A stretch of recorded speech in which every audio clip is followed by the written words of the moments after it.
मुल्कों की आंखें हैं। बड़े कम मौके हमें मिलते हैं जब हम इन सब मुखालिफ मुल्कों के अगेंस्ट भी बड़ी शान से आगे निकलते हैं। वो हमारा एक दिन है जो हमारी तारीख का सुनहरी दिन है, जिसमें ना सिर्फ हमने मैदान मारा बल्कि पूरी कौम ने रियासत मदीना के असूलों पे चलते हुए एक जंगी कैदी के साथ यूएन कन्वेंशन जो थी उससे बेहतर सलूक करके अकवाम को दिखाया कि पाकिस्तान एक पीस लविंग कंट्री है, जिसको आपने सैबोटाज करने की कोशिश की। मैं अब सिर्फ खत्म करता हूं आखिरी बात करके। हमें पता है कि आपको एनआरओ चाहिए, हमें पता है कि अगर आपको एनआरओ ना मिला तो आप पाकिस्तान की सलामती पे हमला आवर हो गए हैं और आप मजीद भी होंगे। वो उधर बता रहा है कि मैं जो टॉमाहाक या क्रूज मिसाइल था वो कंधे पे रख के लेके आया था बलूचिस्तान से और मैंने री इंजीनियर करवाया था। ए भाई जी, ये बिरयानी नहीं सी, ये पाए नहीं सी है इत्थे फज्जे दे जेड़े तुसी बह के बनवाए सन। ये मिसाइल का ना है नवाज शरीफ साहब, साइंटिस्ट बनाते हैं। आपको ये शर्म नहीं आ रही कि आप वहां बैठ के कह रहे री इंजीनियर किया, रिवर्स इंजीनियर किया, ताकि कल को अगर हमें कोई ऑर्डर मिले उनको बेचने का या कोई टेक्नोलॉजी, मुझे नहीं पता कि हम उसे ट्रांसफर कर सकते हैं लीगली कि नहीं, लेकिन अगर किसी ऐसी स्टेज पे कोई ऐसी बात हो तो हमारे ऊपर ये क्लेम आ जाए किसी मुल्क का कि ये तो आपने हमारी टेक्नोलॉजी चोरी की हुई है। तो ये जो रवश ऊपर से शुरू हुई है, मुल्क की जो आपके पास एक प्रिविलेज्ड इंफॉर्मेशन होती है उसको देने की, और हमारे शहीदों की कब्रों की और हमारे गाजियों की जो कटी हुई टांगे हैं उनकी तौहीन करने की ये जो रवश शुरू हुई है, इसको अब बंद होना चाहिए। Enough is enough. आपको अब अपनी बकवास बंद करनी चाहिए। रियासत तो अपनी जिम्मेदारी अब पूरी करेगी, लेकिन मैं आखिरी बार नून लीग के वोटर से ये इल्तमास करता हूं, आप भी मेरी तरह मुहिब्बे वतन हैं। मुझे पता है आप भी मुल्क पे अपनी जान, हर चीज, जान माल बच्चे औलाद सब कुछ निछावर करने को तैयार होंगे। मेरी आपसे दस्त बदस्त ये गुजारिश है कि इन लोगों को जो अपने टके बचाने के लिए, इनकी कोई डेमोक्रेसी नहीं है, इनका कुछ लेना देना नहीं है, यहां कोई औरत का ख्याल नहीं। आयशा हद भी तो औरत थी, जिनको मॉडल टाउन में गोलियां मारी वो भी तो औरत थी। ये नवाज शरीफ कहता है मुझे कारगिल का पता नहीं था। अगर आपको कारगिल का पता नहीं था तो फिर आप बयान कैसे दे रहे थे कि हमारे फौजी कह रहे हैं असला नहीं भेजना तो खाना भेज दो? ये नवाज शरीफ का बयान था। क्या पाकिस्तानी कौम इतनी गिरी हुई है कि वो अपने फौजियों को जो लड़ रहे हैं उन्हें असला ना दे सके? मैं टर्की पहली दफा गया तो टर्की के लोगों ने मेरी बहुत इज्जत की। मैं आपके सामने मानता हूं उस वक्त मुझे तारीख का इतना पता नहीं था। जब मैंने उनसे पूछा तो पता चला कि हमारी दादियों और नानियों ने अपना जेवर बेच के सल्तनत उस्मानिया को भेजा था, उनकी ओटोमन एम्पायर की आर्मी को, कि वो जंग लड़ सके। हम वो कौम हैं जो अपने दूसरे भाइयों के साथ भी खड़े होते हैं, तो अपने फौजियों को हम खाना नहीं बेच सकेंगे? ये तो ये बेवकूफ आदमी बयान देता है बाहर जाके और दूसरी तरफ कहता है मुझे कारगिल का नहीं पता। ये वही हुकूमत है जो कहती है हमें मॉडल टाउन का नहीं पता। ना तुम्हें कारगिल का पता, ना तुम्हें मॉडल टाउन का पता है। हुकूमत तुम अम लेने के लिए करते थे। उसके बाद जो मैं एक और आखिरी बात आपसे कह दूं, आखिरी बात करूंगा, सियासत करें, बगावत ना करें, वरना रियासत जानती है बगावत करने वालों के साथ क्या किया जाता है। मैं दोबारा रिपीट कर रहा हूं, सियासत करें, बगावत ना करें। सियासत करें, मुल्क की सलामती पर हमला आवर ना हो। सियासत करें, मुनाफकत मत करें। सियासत करें, हिंदुस्तान की जुबान मत बोलें। सियासत करें, इमरान खान और उनकी पार्टी खड़ी है सामने, बिल्कुल आपके साथ पूरी आएगी सियासत में। जैसे हमने आपको टके टोकरी कर दिया, आप ही कहते थे ना ये मुंह और मसूर की दाल। आप कहते हैं कि टांगे कांपती हैं, टांगे उनकी कांपती हैं जो जद्दा जाते हैं एग्रीमेंट करके।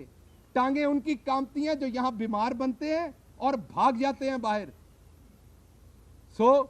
आखिरी आपके जो बी कैटेगरी और सी कैटेगरी में आपकी लीडरशिप है, उनको मैं पैगाम देना चाहता हूं, आप सब मुहिब्बे वतन पाकिस्तानी हैं, इनसे बचें। ये वो वायरस है, अगर आपको लग गया आप अपने ही मुल्क के खिलाफ बयानियां देंगे। मेरी आपसे दस्त बदस्त गुजारिश है कि इनके इस मुल्क दुश्मन बयानिए से बचे। जी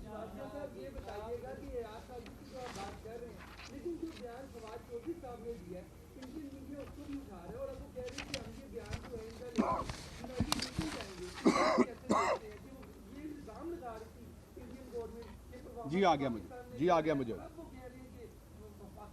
अगर आप उसे गौर से सुने तो वो पुलवामा के अंदर जो डिप्लोमेसी की हमने, जो पुलवामा का एक झूठा हमारे ऊपर अटैक, जो कि हमने बार बार बताया कि फेक ऑपरेशंस होंगे, फेक चीज़ें पाकिस्तान पे डालने की कोशिश की जाएगी, तो वो जो डिप्लोमेसी की उन्होंने उसकी बात की कि जो पाकिस्तान ने उसमें डिप्लोमेसी के अंदर, और उन्होंने अपनी स्टेटमेंट देते हुए उसी टाइम अपने आप को करेक्ट किया। अगर आप देखें, उन्होंने कोई अगले दिन उनको ख्याल नहीं आया, स्टेटमेंट के दौरान उन्होंने उसी टाइम एक्सप्लेन किया कि वो क्या कह रहे हैं। तो वो उस डिप्लोमेसी, जिस तरीके से हमने जो हिंदुस्तान का नैरेटिव था उसको पूरी दुनिया में रद्द किया, और जो सच था वो सामने लाए कि पाकिस्तान का इसमें कोई लेना देना नहीं, और वो जो बात कर रहे थे वो एक पाकिस्तानी के तौर पर अपने एहसासात बता रहे थे। जब पाकिस्तान पे हिंदुस्तान हमलावर हुआ तो हमने किस तरीके से उनके 2 जहाज मार गिराए, वो उसके बारे में बात कर रहे थे। जी सर।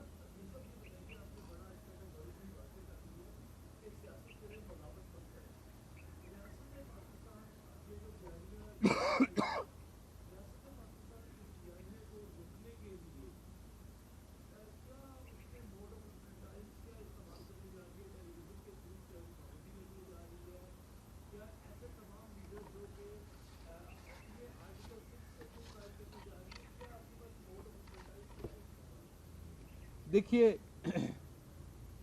मैं बहुत जूनियर हूं कि मैं आपके इस सवाल का जवाब दूं।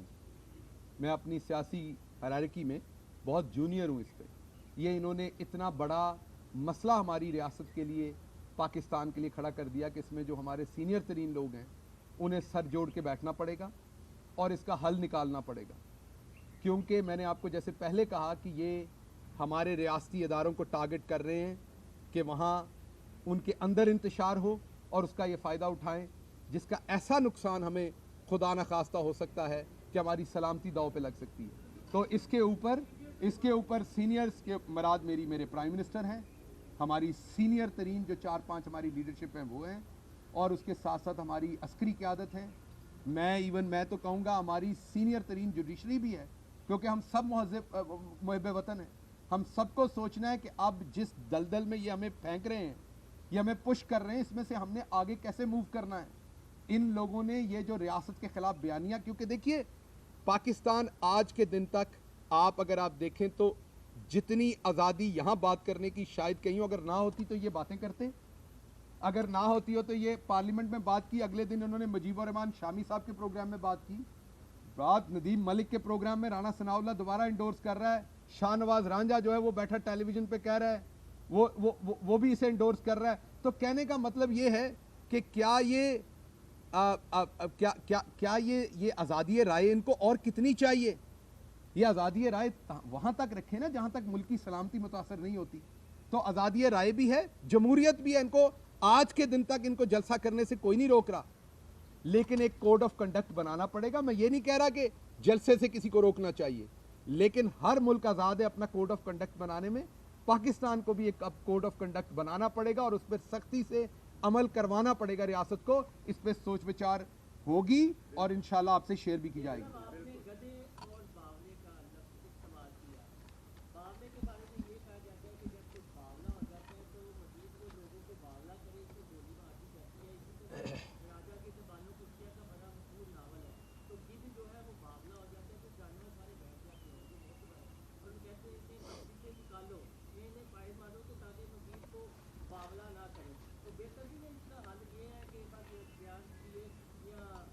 देखिए मैं एक डेमोक्रेटिक हूँ, एक डेमोक्रेटिक माशरे पे यकीन रखता हूँ। मैं लोगों को गोलियां मारने पे यकीन नहीं रखता। हाँ, कानून के मुताबिक जो सज़ा लॉ ऑफ द लैंड बनती है वो बिल्कुल मिलनी चाहिए। आपकी बनती है तो आपको भी मिलनी चाहिए। आपकी मेरा ख्याल सज़ा इस टाइम मैं ये तजवीज़ करूँगा कि आपको उर्दू अदब मज़ीद पढ़ना पड़ेगा, 2 किताबें नहीं, क्योंकि बावले के बहुत सारे और मतलब हैं।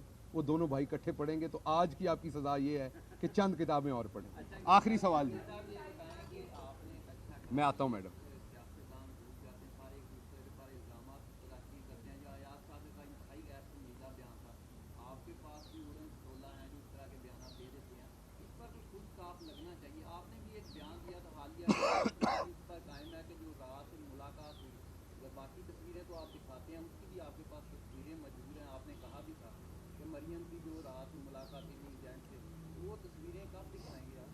देखिए, बात ये है कि मैंने तो कभी नहीं कहा कि मेरे पास तस्वीरें मौजूद हैं। ये मुझे समझ नहीं आती कि आपकी आजकल याददाश्त कम है मेरी तरह, मेरी भी थोड़ी कम है, या कोई और मसला है आपका, और आप अपने खुद साख्ता किस्म के सवालात बना के उनका खुदकश बमबारी आप करना शुरू हो गए हैं। मैंने कभी तस्वीरों का कोई जिक्र नहीं किया, और ये सवाल आप ही ने पिछली प्रेस कॉन्फ्रेंस में पूछा था, पिछली से पिछली में, और इसका मैंने जवाब दिया था जब आपने कहा था कि इनका कब जवाब देंगे। जी, उसके बाद अगली प्रेस कॉन्फ्रेंस में इसका जवाब भी दिया था। मैं सादा हूं पर इतना नहीं। जी,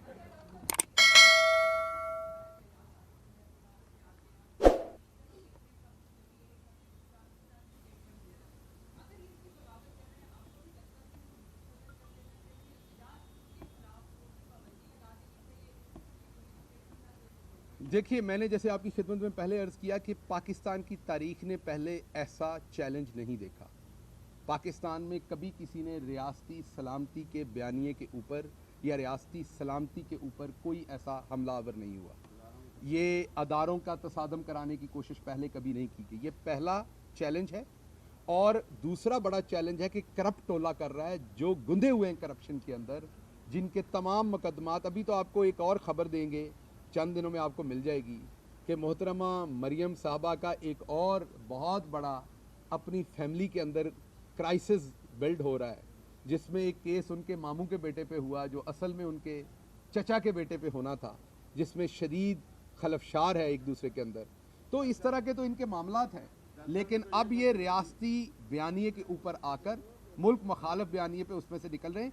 ये एक कशीदा मसला है, इसका इंशाल्लाह बेहतर हल हमारी जो टॉप लीडरशिप है निकालेगी। आखिरी सवाल जी।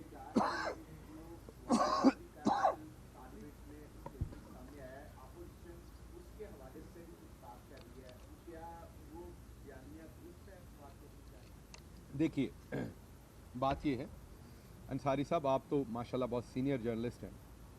फवाद चौधरी ने पहली बात तो अपने मुल्क के खिलाफ कोई बात नहीं की। पहली बात, अपनी मुल्क के चेहरे पर किसी किस्म की मट्टी फेंकने की कोशिश नहीं की। पहली बात, अगर आप उनके बयानिए को आउट ऑफ कॉन्टेक्स्ट समझ भी लें, पहली बात तो राइट कॉन्टेक्स्ट उन्होंने अपनी उसी स्पीच में एक्सप्लेन भी किया, लेकिन अगर किसी को शौक भी हो आउट ऑफ कॉन्टेक्स्ट समझने का, तो उसको हिंदुस्तान इस सूरत एक्सप्लॉइट कर सकता है कि पाकिस्तान की कोई इन्वॉल्वमेंट थी। अब फवाद चौधरी ये नहीं कह रहा कि नवाज शरीफ की टांगें कांप रही थी जब धमाका किया, एटमी धमाका किया, या नवाज शरीफ बाथरूम में छुप गए थे। हमें यह भी पता है कि कौन कौन सिक्योरिटी ना मिले तो कहां कहां छुपता है, ये हमें भी पता है, लेकिन हमने तो कभी नहीं कहा। फवाद चौधरी ने जो बात की वो उन्होंने हमारी सफारती कोशिशों की थी। फवाद चौधरी इस मुल्क के एक बेहतरीन सियासतदान है, एक बेहतरीन डेमोक्रेट हैं, और आप सबको उनकी जो मीडिया के अंदर उनकी जो कैपेबिलिटीज़ हैं उनके मोतरफ हैं। फवाद चौधरी किसी सूरत कोई गैर जिम्मेदाराना बयान नहीं दे सकते, आपको पता है। उनका जो बयान है वो सिर्फ और सिर्फ जो प्राइम मिनिस्टर इमरान खान की सफारती कामयाबी थी और जिस तरीके से हमने अनकवर कर दिया, उस ट्रुथ को हमने दुनिया के सामने रख दिया जो असल था, और उसके बाद जो 2 जहाज गिराए वो उस कामयाबी की बात कर रहे थे। इसलिए उसको उसी कॉन्टेक्स्ट में देखा जाए जिसमें उन्होंने कहा आप सबके आने का बहुत शुक्रिया।